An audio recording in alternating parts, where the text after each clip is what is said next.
it's great to be here, and I wish I could be with you all in the room, but I'm over in the Middle East as we speak, and looking to the next meeting and giving you an update on manufacturing as I find it around the world. Certainly the biggest change now over the last couple of years is that suddenly everyone sees the importance of manufacturing in Australia, and that's just fantastic. Of course, we're going to be talking about supply chains today, and I know that Zia will have some great insights to supply chains and the benefits of what we can achieve together.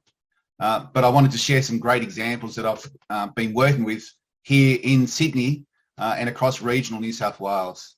One of our previous speakers was a company called Hacko Watches, and Josh Hacko joined us to talk about his watch manufacturing company at Brookvale. When I was talking with Josh about 4 years ago, I said, you know, one of the things we've found at the Advanced Manufacturing Growth Centre is that we need more manufacturing companies to diversify their products and diversify their customers. And so thankfully, we have the largest defence budget in Australia's history right now. And I introduced Josh to various companies and people in defence to allow him to diversify his business, and he's done just that. Right now, this past year, during lockdowns, Josh Hacko has employed an additional 3 engineers at his small business. He's now entered the space industry, and he's established a separate company called NH Micro. And I really recommend you have a look at their Instagram feed at NH Micro. He's been working with Sydney University, developing small parts, which would normally be for watches, but he's able to design and engineer new parts for things like satellites. And this is a great way of looking at supply chain resilience in Australia. If we can have our manufacturing companies diversify and support defence, this puts us in a great place as a country. Now, we know that manufacturing across Australia involves 47,000 manufacturing companies, and it employs 10% of Australia's workforce. Some 1.3 million Aussies are involved in manufacturing. And so supply chains are critical. And naturally, we all saw the TV screens with the shortage of toilet paper, but I can tell you we were never going to run out of toilet paper. But that has spurred us all into action to build that resilience across the supply chains, not just across New South Wales, not just Australia, but those global supply links. And the benefits are coming. We're seeing growth across the whole industry. We're seeing new relationships being built between nations. Think about the new free trade agreement between India and Australia. There's growing relationships between Vietnam and Australia.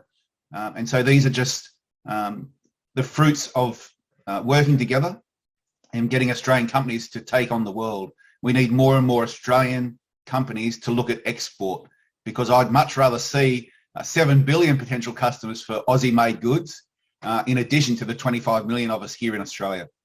The second company I wanted to share with you is a startup.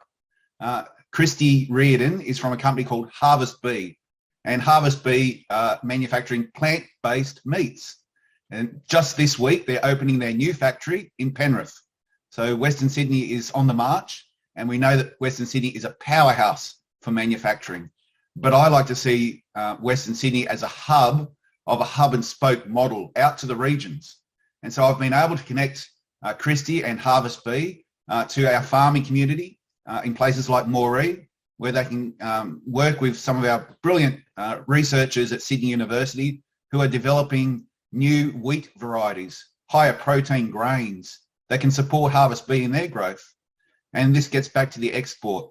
If Harvest Bee can generate the supply chains here in New South Wales with our wonderful farmers, and then develop new plant-based meats, and think of the whole variety of, that unlocks, but then to be able to export this high-value, high-quality product to the world. This is how a startup company like Harvest Bee in Sydney can take on the world. Supply chains are critical. I would encourage you all to have a look at our website at the Advanced Manufacturing Growth Centre. You'll see a whole heap of research that we've done. It's a privilege of mine to walk the factory floors and meet so many business owners out there, and to share their journey, share their insights, and put that out there in the public domain for other manufacturers to benefit from. And we are seeing the results. Manufacturing is growing. New jobs are coming. I like to say it's not your grandfather's manufacturing anymore. This is advanced manufacturing, and Australia is positioning itself well. But I know that you'll all look forward to Zia's insights. It's great to catch up with Andrew and Zia as often as I can. But I look forward to catching up with you all on my return and wish you all the best. Good night. Thanks very much, Michael. Over to you, Zia.